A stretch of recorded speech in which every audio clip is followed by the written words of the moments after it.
part two of Otto von Bismarck, which I did not that long ago.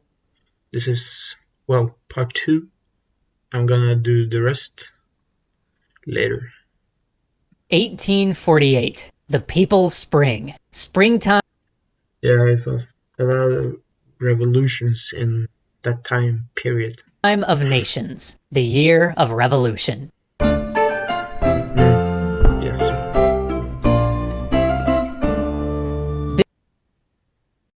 Bismarck's political life ended nearly as abruptly as it started. For as the summer of 1847 began, the king, unable to get a railroad grant from the Diet without also granting a constitution, threw his hands up in the air, dissolved the Diet, and sent everybody packing. Bismarck went back home to his estate, finally completed that whole business of getting married.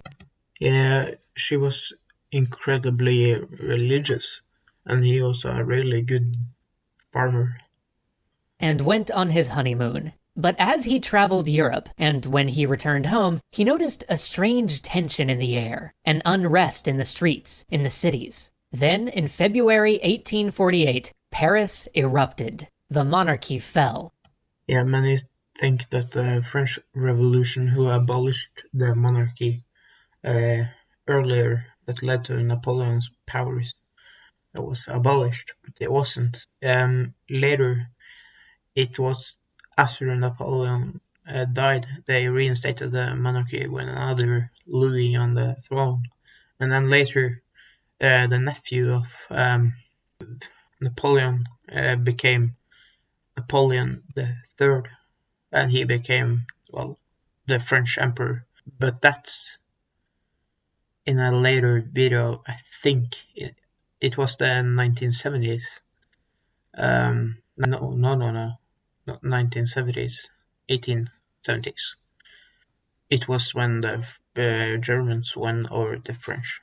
A republic was re-established in France. Bismarck was concerned. At home and abroad, he had seen the strain between the working class and those who ruled, but he never expected something so abrupt or so successful to happen in France. Then Vienna fell. Metternich, the great Austrian statesman and architect of the Concert of Europe, was displaced. This opened up an opportunity, as the Austrians had long been the dominant force among German states, but it also...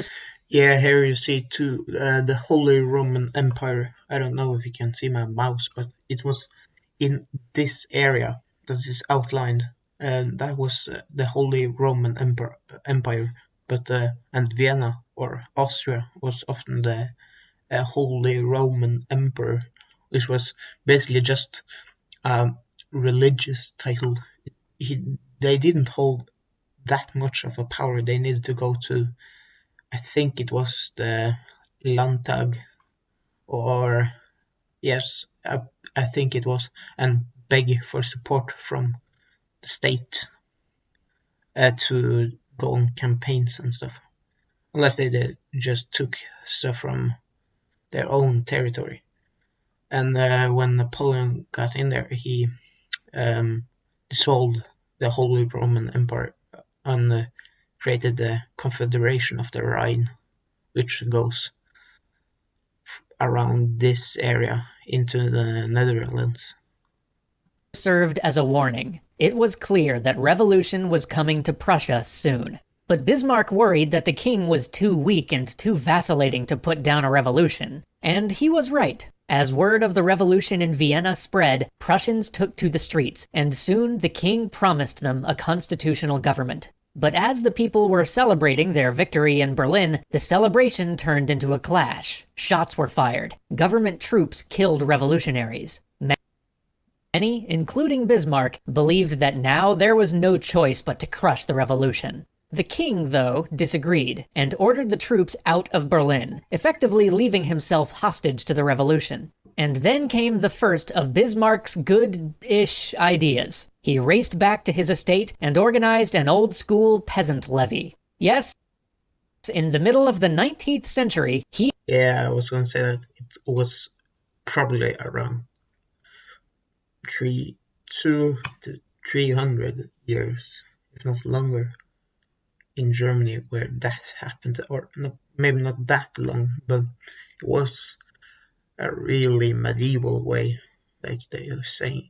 He tried to press his peasants into service as their feudal lord in order to put down a revolution whose stated goals were to enfranchise and empower those same peasants. With this great idea in mind, he handed them all shotguns and said, "Come on, lads, to Berlin!" But just as they were storming off, one of his spoil-sport neighbors came out and told him to stop hurling a firebrand into the country, threatening to talk the peasants out of this nonsense. Bismarck politely replied, "You know that I am a quiet man, but if you do that, I shall shoot you." So with revolver in hand and four bullets in his pocket, he led his feudal levy to go liberate the king. Unfortunately, when he got to the first army camp, which was staffed by many of the conservative officers that he had come to mingle with after making his fiery speeches in Berlin, he was promptly told, "Yes, we are all a bit disappointed right now, but no, we really don't want your peasant mob messing this up even more, so how about you go send your peasants back and bring us some corn and potatoes or something?" Not content to serve as mere fodder provider for the army, Otto then had his second good-ish idea. Yeah, that's really degenerating for him to just be looked at as a farmer. He was a great statesman, but that didn't actually show yet. It was later. He left his estate and tried to sneak into Berlin again, with the cleverest of ruses, trimming his beard. Needless to say, many people saw through his incredible mind games, and soon he was Yeah, that was really clever. laughed out of Berlin. But Bismarck was not done. He had a third good-ish idea. With the king making ever greater concessions to the revolutionaries, Bismarck saw it as his place to help elevate one of the king's relatives to the throne. So Bismarck went all in on trying to replace King Frederick Wilhelm with a confusingly but more succinctly named King Wilhelm. But Wilhelm had legged it to England, and yeah, they weren't really that creative with their names to a royal family. And that's really, you need to look at that. It was Frederick the Great, and they all just wanted that name to be assimilated with him.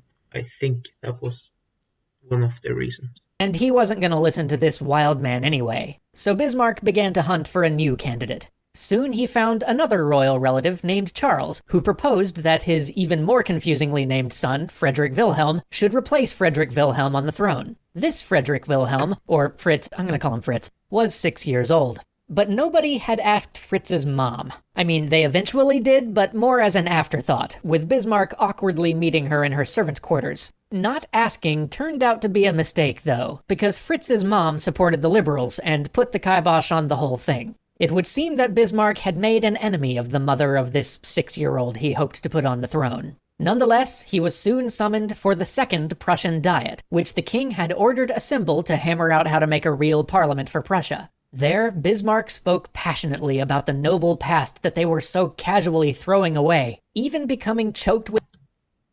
Yeah, the Prussians valued military service and tradition. with emotion and having to stop mid-speech, but to no avail. The Diet did its job and created the Prussian National Assembly, which Bismarck was very not elected to. Yeah, he was a radical. They didn't want him. They think he was hot-headed and will ruin Germany. This Prussian National When it ended up being the opposite. I'm sorry, I was speaking.